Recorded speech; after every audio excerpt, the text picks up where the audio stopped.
Alpha and Omega Dino Dicks. Holy fuck! Shade. Shade. Shade! Matthew Broderick, please don't emote. The world isn't ready.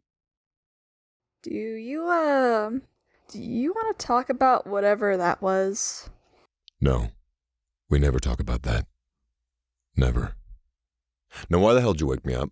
I was bored.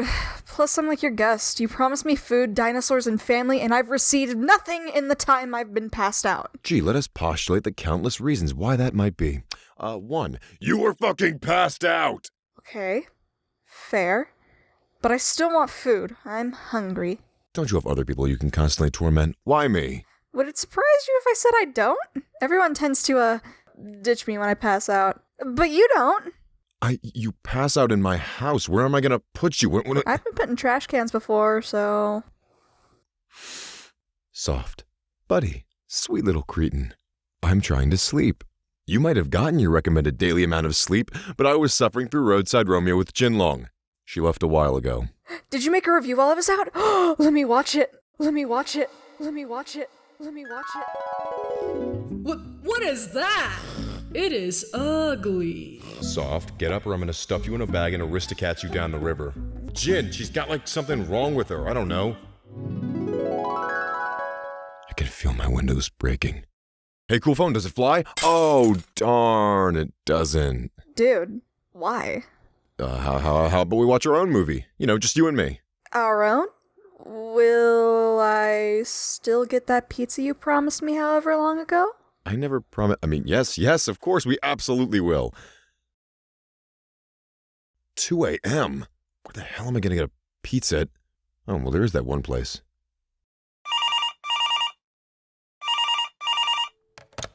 Hello.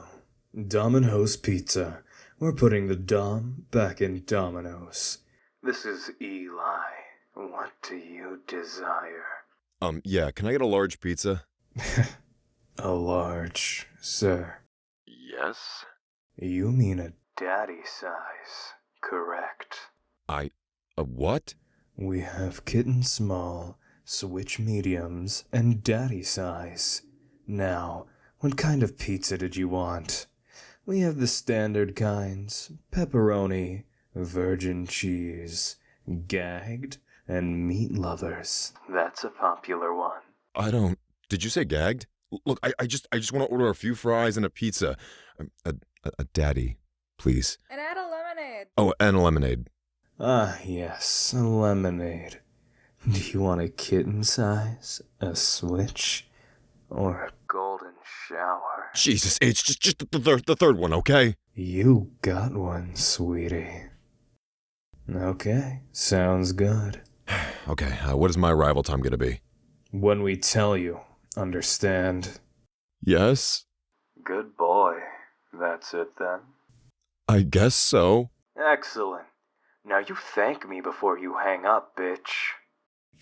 Thank you. Great, so we have food coming, right? You okay? I'm not sure. Sorry, they're the only place I know that delivers this late. To a cave, and to a dragon. But they're weird. I see. But food is coming, right? Yeah, but it's gonna be a hike for 'em regardless, so we might as well just start the movie. Wait, hold on. Just a moment. Time out. Pause. Cease and desist. I await with bated breath, Soft. What? Without Jenny, how am I gonna see the dinos, Shade? Oh, don't worry, Soft. You wanted dinos, and I will deliver to you dinos. Yay! But, how?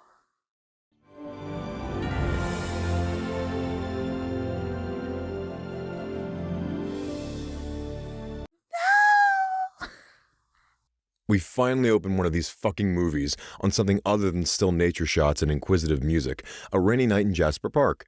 65 million years ago. Yes, this video title, the not-so-subtle hints, the fucking movie name. This movie is like a weird cash grab on Ice Age Dawn of the Dinosaurs, except no cash was involved, and that movie is from 2009 and still looks 10,000 times better than this fucking atrocity. So, this is the first movie not produced by Crest Animations, but instead by an infamous company known simply as Splash Entertainment. I'm sure you're all familiar. Norm to the North 5, motherfuckers! Norm fucks your mom! 2021 release, let's go! Anyway, Barney's great-grandmother is being chased by a T-Rex, and they both get interrupted by some meteorites. They get their asses knocked into this holy beam of light, and they're fucking vaporized. Beam me up, God. We cut ahead a few 65 million years to the current day Jasper Park, then get a few zoom-in shots of the Wait. Is that fucking Comic Sans? They couldn't even invest into a font like Times New Roman. Was your budget $2 and a pack of Altoids?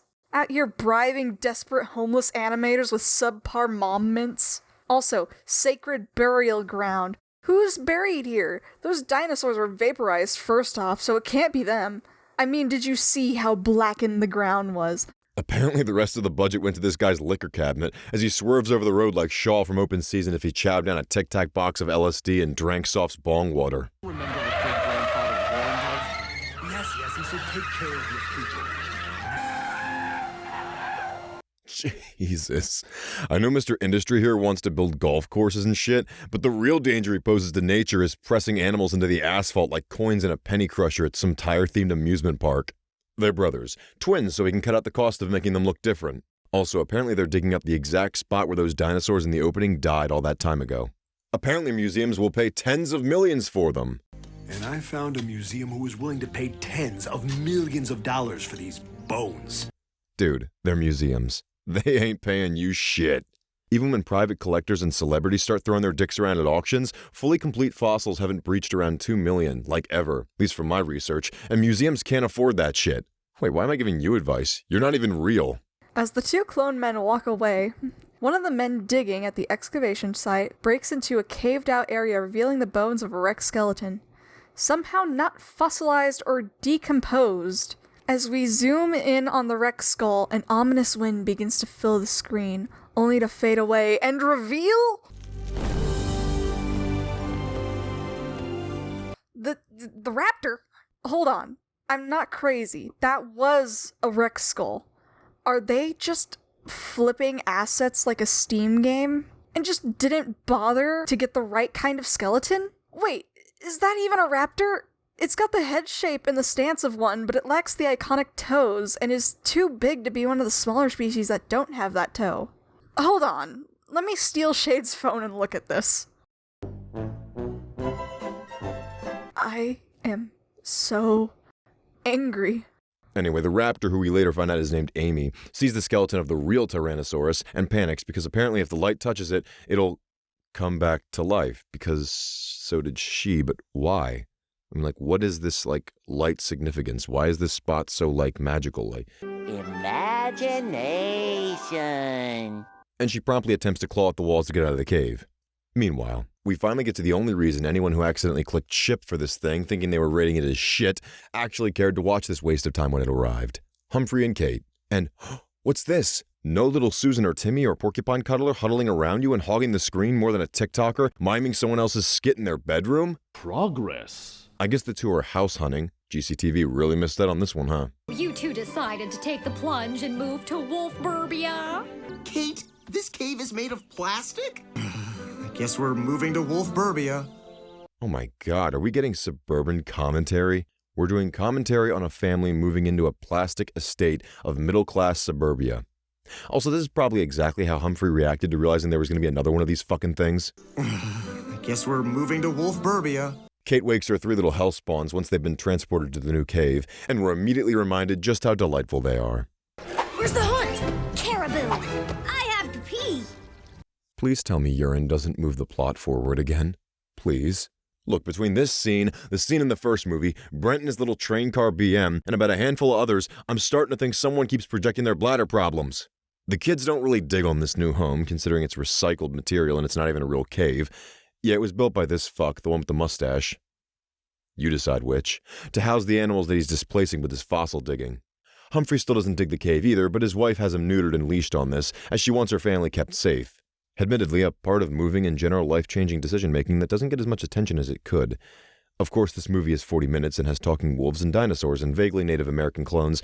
I'm not going to have high hopes this time around. Lower your expectations. temptations a few. Marcel and Patty like golf. This and their homosexual couple energy remains their only characters. When faced with having to actually stick around and possibly spend time with their parents, the pups, once again, go off to explore and cause mischief because this isn't a tired and overused reason to get them all in trouble and kickstart the plot at all. You want to stay with us? I have to pee and I don't want to worry about carpeting. Oh, look, Shade. Pee does move the plot forward. Anyway, Karen and Fuck Me walk off looking as insulted as ever that none of their pups want to hang out in their quote-unquote cool kids club, and our story joins the pups. Again! At this point, this movie series is just the pups featuring Alpha and Omega. Every one of these is just a shitty spin-off strewn under the same name despite the lead changing because no one has the gall to even make a new logo. The pups begin running through the forest, complaining about their parents being all over this new place and being overbearing. I smell something strange. I think that's just your name, Stinky. They follow the strange scent since, in the words of Claudette, Stinky's scent is never wrong. This takes them to a tree where they look up. Hey kids, want some candy? I'm that kind of predator. Wait, what? Run, what are you doing? No, wait, stranger danger! Stranger danger!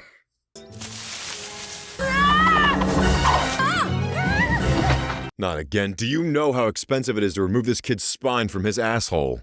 But for the sake of the plot, that drop doesn't add handy capable representation to this film, and they instead get scared and run away from the pursuing Dino, desperately trying to convince them she's harmless while stomping after them like a maniac. They dump ass in the hopes the cloud they create will trip their pursuer, and it works. Watch out for my Looks like Team Rocket's blasting off again!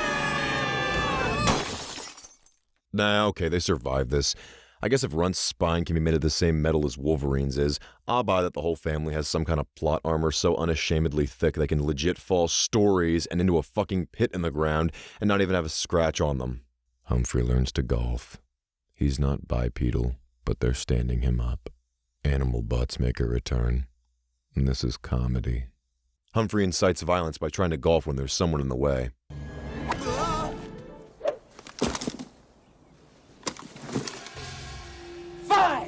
What the hell are you trying to do? Killing me with a golf ball? Marcel, what do I do? The ball ricochets between the elk's horns before Humphrey gets a hole-in-one miraculously. The elks, upset, begin to approach, even though he asked you to fucking move. And after promptly being ditched by Marcel, some friend you are, he's promptly chased by the two bitch elks. Marcel gets Patty, Humpfuck is thrown around a bit, and he ends up getting, repeatedly butt-bumped in a stump. Oh hey Kate, not sure where you came from, but okay, and Humphrey is clearly not okay, his legs are broken! So that scene was pretty much as useless as a typewriter to a snail, cause we're back to the pups and the dino, whose name is Amy, I guess. And she's a dinosaur, if that wasn't blatantly apparent, I guess. Then again, it seems like any bipedal lizard can be considered a dino these days. Wait. Shade? You're a dragon, which is like a lizard. And you can stand on your hind legs. Shade, are you a dinosaur? Yes, Soft. Yes, I am. Really? Yes, ma'am. I mean, just look at all my lizard-like qualities. My fur, my ears, my goat horns. You really think I'm a... Stuff you in a bag and aristocats you down the river. Jin, she's got like something wrong with her. I don't know. I guess I sort of am. I don't know. Wow, I didn't think this day could get any better. And I found out I'm friends with one of my favorite creatures of all time. I might pass out again if we don't keep going at this rate. So Amy tells the pups all about how it's not a good idea to dig her or the T-Rex up. They understandably want context, and we get to see where Amy came from. Like before the big smiting in the beginning. Wow, she blends right into her surroundings. I mean, look at the fucking purple and green Barney scales and effeminate features. I can hardly see her. Wait, hold on a fucking minute. They make her look like she's been beaten by the My Little Pony bat, but all the other dinosaurs are normal. What god created you? Loki? Look, I'm all for creative liberty, but come the fuck on! It's like they just ripped some free models off DeviantArt and said, yeah, that looks good. And those still aren't Utah Raptors. There was no effort, no such thing. Wait, oh my fucking god, are those blueberries? I'm not okay. I'm about to actually explode into roast chicken Asian style. Oh, that's nice, when the sole animator that probably handled this whole movie layers Amy over the rain like a JPEG. Well, after explaining, they agree to help stop the excavation to prevent the T-Rex from escaping. So they devise a plan to upset the 2 lone workers this man hired, or rather the only 2 men that they could be fucked to steal models for. Griffin, leave the keys in the car. I'm not in the mood for you losing our keys again. All right, Jeffro, I'll leave him inside. Oh my, I do wonder wherever this might lead. Yeah, they steal the truck, no shit. Hey, I mean, at least this concept has a chance to be funny. After a bit of a chase scene, we cut back to Marcel, Patty, Kate, and Humphrey at the lake. Humphrey expresses his disdain for it here, while Marcel and Patty don't give a damn and push his feelings off and... Do you hear music? No.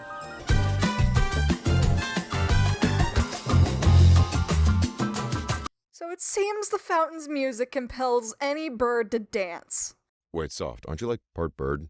Shouldn't you be eating this bullshit up like them? Shade, no, if you mention it, I have to. After a dance sequence that lasts way too long and feels like it has no place in this movie, we're thrown back to the truck the pups were driving.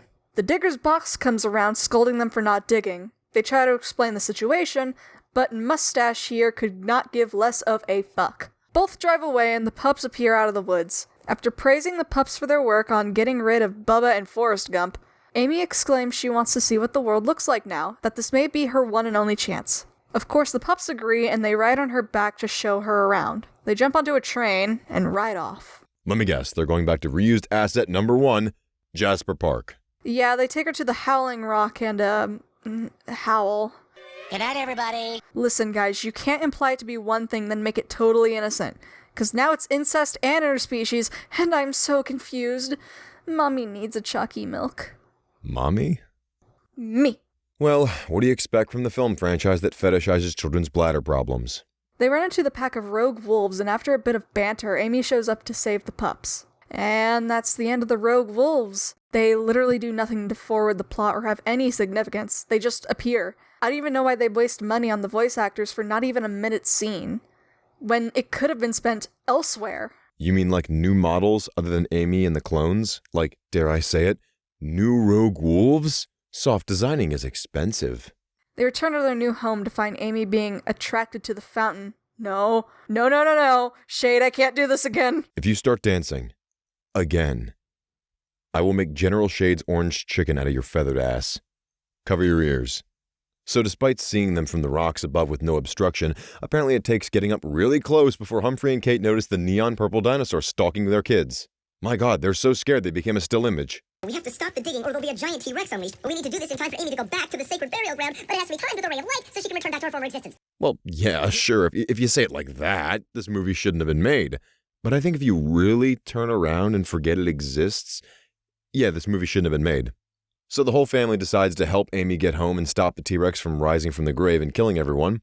But the next day the diggers arrive in droves, and they gave guns to the 2 morons here who demonstrate the utmost respect for their dangerous weapons within a few seconds.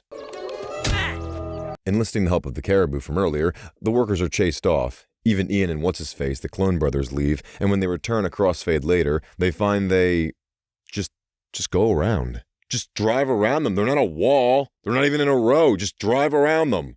Doesn't matter anyway. His tree-hugging brother nopes out, and they charge through, trying to continue digging up the fossils. That they don't even know are there for sure, and would need far more time and manpower to uncover. As they dig, the family of wolves plus 1 watch on, knowing they're about to unearth the Rex. And instead of getting out of there like normal people should, the diggers stand and watch as the dust clears, revealing the... I can't be scared of this thing. He's over here giving out Moana chicken vibes, which I guess is fitting from a scientific standpoint, but fuck, man. We've been told this is our giant threat, and he can't even look me in the eye to eat my ass. They also couldn't afford more than one girl scream. After a moment, Jimmy and Bill run off, leaving their boss to fend for himself.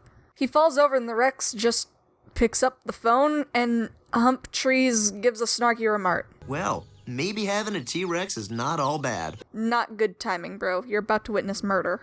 They get in the truck and drive off, the Rex still hot on their tail. We cut back to the dig site where, oh hey, he's not dead. Why is the Rex a threat again if he's not going to eat even the easiest of prey? Mario then proceeds to grab a gun. The only correct thing to do in a situation like this.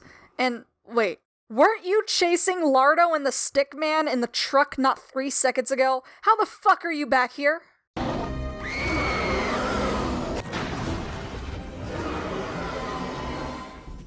Oh, darn. Yeah, darn. Too bad. You're homeless. Literally, like, stop being happy. A warm place to sleep is gone. Be sad. Just like usual, nobody but the child has an idea. Amy, birds are your descendants, right? That Rex is not my brother. Racist. Just fucking racist, Frenchie. They lead both the T-Rex and Amy to the fountain, and we get this. Oh, and sorry, but copyright means no bueno on the music.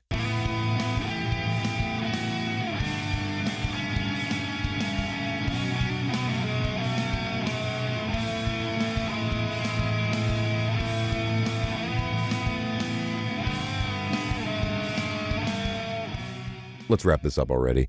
The stupid Dino trips the other one. They say their goodbyes to Amy. The Super Mario Brothers and the Park Stranger Dangers fill in the pit, and the pups and their parents agree home is where their heart is, yada yada yada. They go home, the fucking end. Thank God. I can't take staring at these monstrosities they call ferocious dinosaurs for 2 more minutes. I feel like I'm in a museum on LSD, and not the good kind. I would do my usual wrap-up and final critique here, but no. You know what's wrong. You have eyes, ears, and I hope generally good heads on your shoulders. You don't need me to talk down to you or retalk these points. It's an Alpha and Omega sequel that had dinosaurs. I'm gonna empty my liquor cabinet trying to forget this, just like every other movie in this, I'm scared to say franchise. My job was just to advertise to you the movie, tell you what I thought about it, run through some of the story beats, and let you know how sucky it is. If you want to watch it, I sincerely hope that the head on your shoulders doesn't tell you to do that, because that would be... yeah. Well, I got to see dinos. Yes, you did. And they sucked. Yes, they did. But hey, look on the bright side. I managed to not insult you like once. I did threaten you a little, but that's it. What was that? But nothing. So, you're gonna leave and not watch the previous video where we didn't make fun of you or insult you at all, right? Wait, why did you word it like that? Oh, listen, I hear the sound of leather and whips. The pizza's here. I'll get it. Hey, Shade? Yeah, what's up? I wanted to say that I'm sorry. Okay. I know I break your windows a lot and just, generally break into your home. But, look. I really appreciate you tolerating me. I don't hate you soft. I didn't say that. You didn't have to. I'm just making sure you know. Right. Can I be honest? I guess. Look, I don't have a lot of friends, and a lot of time they don't want me around, and, well, when I have my narcolepsy pass-out shenanigans, I usually wake up hours later with no idea of what happened and no one around. They kinda abandoned me, but you don't. And I'm really glad that even after all the bullshit I pull, you stick around. I'm sorry I can be so mean to you. I never had anyone try so hard to be my friend before, so I guess I don't know how to be. You know? Look, you do cause me a lot of grief. You can be loud, unhinged, but I'm a loser who makes fun of movies on the internet. If you think I really wanted a quiet and stress-free life, I'd be a walking contradiction. I'm happy to have you. Warts and all. I'm happy to hear that, Shade.